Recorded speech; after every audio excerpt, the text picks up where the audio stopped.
అమ్మయ్య వచ్చాడ్రా పెళ్లి కొడుకు.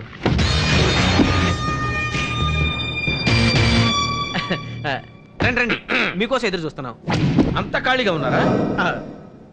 ఏదో జోక్ కట్ చేసా ఓపెన్ గా. అన్ని ఏర్పాట్లు రెడీగా. అవు ఏంటి పెళ్లి చూపులు లోపల అరేంజ్ చేశారా? అవునండి. బయట చేస్తే బెటర్ కదా ఓపెన్ గా. నేనన్నీ ఓపెన్ గా ఉంటాను. చూస్తుంటేనే తెలుస్తుంది పైన అంతా ఓపెన్. రండి రండి. ఇతనెవరు? వెంకట్రావు గారు, పెళ్లి కూతురు తండ్రి. లోపలికి వెళ్ళి మాట్లాడుకుందాం రండి. నో నో నో నో, కార్యక్రమాలన్నీ బయటే. నేను ముందే చెప్పాను కదా ఓపెన్ గాని. కమాన్. నా పేరు సీతా వైకుంఠం. మధ్యలో స్టాపులు లేవా? నేను ఓపెన్ యూనివర్సిటీ లెక్చరర్ గా పనిచేస్తున్నాను. ఏదైనా ఓపెన్ గా మాట్లాడటం నాకు అలవాటు. అంతెందుకు ఆదివారం అయినా బయటికి వెళ్ళను, మూసేసిన షాపులు చూడాల్సి వస్తుందని. ఇంత ఓపెన్ పాలసీ తట్టుకోలేకే మొదటి పెళ్ళం లేచిపోయి ఉంటది. Shut up. మొదటి పెళ్ళాం సంగతి అనవసరం. ఇప్పుడు అమ్మాయిని చూపించండి ఓపెన్ గా. ఓపెన్ గా పెళ్ళైనాక చూద్దావు గానీ ఇప్పుడైతే మామూలుగానే చూడు.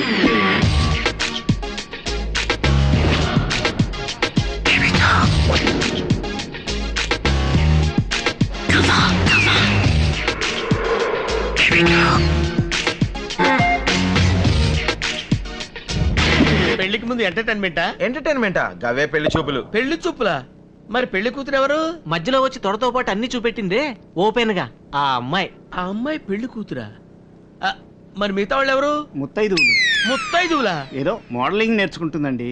తన కాళ్ళ మీద తాను నిలబడాలని. కాళ్ళ మీద నిలబడటం బాబు, కాళ్ళు చూపించే నిలబడుతుంది కదా. చూడండి సార్, అనవసరంగా కంగారు పడుతున్నారు. ఏంటి? పిల్ల మాత్రం బంగారం. అవునండి, ఎవరితోనైనా ఆప్యాయంగా ఉంటుంది. మీరు ఓపెన్ కాబట్టి తను ఎంతో ఓపెన్ గా ఉంటుంది. ఇంటికి వచ్చిన వాళ్ళకి కాఫీ ఇవ్వకుండా పంపించదు, ఇక కాపురం అంటారా? ఏంట్రా కాపురం? ఏంటి తొడలు చూపించిన దాంతో కాపురం చేయమంటావా? చంపేస్తాను. అల్లుడు గారు లోపల తీసుకెళ్లారు. మళ్ళీ వాడు నా కంట కనపడ్డా? కొట్టకండి. ఎందుకు కొట్టకండి? ఎందుకు కొట్టకండి? కొట్టకుండా ఎట్లనే కొట్టకుండా? ప్లీజా? ఎందుకే ప్లీజు? కళ్ళని పట్టుకుని కొడతావేంటి? నీకేం బాబు, మొన్నటిదాకా రౌడీ ఏం చేసేసి బతికేసావు, ఇప్పుడేమో బిజినెస్ చేస్తున్నావు. కానీ మేమట్ట కదే, మేము తమర్లాగా రౌడీజం చేయలేమే. పొద్దున్నే 7 గంటలకు నిద్రలేచి మొహం కడుక్కొని స్నానం చేసి తిని తినక టిఫిన్ తిని ఇది గట్టించిన దిక్కుమాల టిఫిన్ బాక్స్ ఒకటి బ్యాగులో పెట్టుకొని పడుతూ లేస్తూ బస్ స్టాండ్కి వెళ్తే అక్కడ టైంకి బస్సు రాక ఎప్పటికో వెయిట్ చేయగా బస్సు వచ్చి అది ఎక్కడానికి ఎక్కడ లేని జనం వచ్చి ఎక్కడానికి నాకు చిరాకు వచ్చి ఎక్కిన తర్వాత ఆయాసం వచ్చి బస్సులో నిలబడడానికి చోట్లేక కూర్చోడానికి సీట్ లేక నానా ఇబ్బందులు పడుతుంటే ప్రతి బస్ స్టాప్ లో కూడా మతాబులోకి మందు కూరినట్టుగా కండక్టర్ గారు జనానికి కూరుతా ఉంటే అష్ట కష్టాలు పడుతూ ప్రయాణం చేస్తూ దిగవలసిన బస్ స్టాప్ లో దిగడానికి వీలు లేకపోతే నెక్స్ట్ స్టాప్ లో దిగి మళ్ళీ వెనక్కి నడుచుకుంటూ వచ్చి ఆఫీసు ఆలస్యంగా వెళ్లి ఆఫీసర్ గారి చేతిలో అందరి ముందు డబ్బులు తిని సాయంత్రం దాకా పనిలో కొట్టుకుని అయిపోయిన తర్వాత మళ్ళీ బస్సు పట్టుకుని పడుతూ లేస్తూ ఇంటికి వచ్చి 4 చెంబులు నీళ్లు పోసుకొని కొంచెం రిలాక్స్ అవుదాం కదా, 2 పెగ్గులు వేసుకుందాం కదా అని చెప్పి నేను అనుకుంటుంటే కాబట్టి 2 దెబ్బలు వేసుకొస్తాను. 2 దెబ్బలు కొట్టి నేను 2 పెగ్గులు వేసుకోవాలి.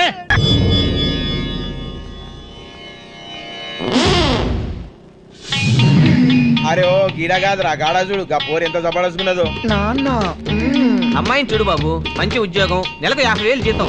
నాన్న ఇతనితో మాట్లాడు నాన్న. ఇతనితో కాదు బాబు, ఆ అమ్మాయితో మాట్లాడు. నాన్న ఇప్పుడు చూడు కరెక్ట్ గా నచ్చుతుంది. అవ్వా నాకు అస్సలు నచ్చలేదు. అమ్మాయి బానే ఉందిగా, ఏంటి ప్రాబ్లం? ప్రాబ్లం గాడా కాదురా, ప్రాబ్లం గీడ పెద్ద తేలస్తారా ఏడవడితే చేతులు 6 packs 7 packs వద్దు నాన్న, నాకు ఈ ఫ్యామిలీ ప్యాకే కావాలి. మంచి సంబంధం తెమ్మంటే వీడి తెస్తారా? మీరందరూ కలిసి వీడినే కట్టుకోండి.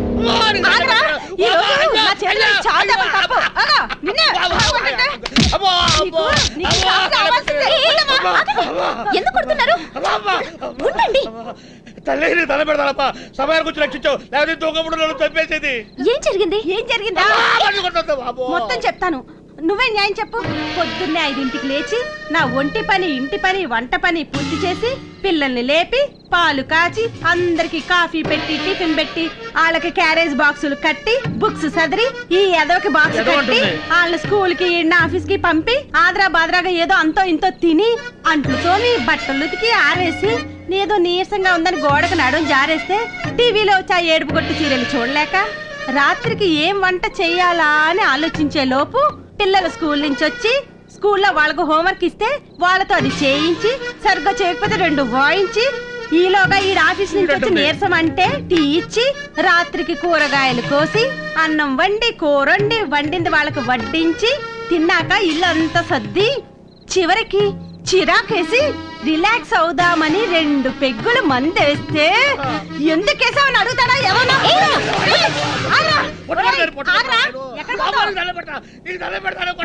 తమ్ముడు నీ ఐడియా భలే వర్కౌట్ అయింది. థ్యాంక్స్. రండి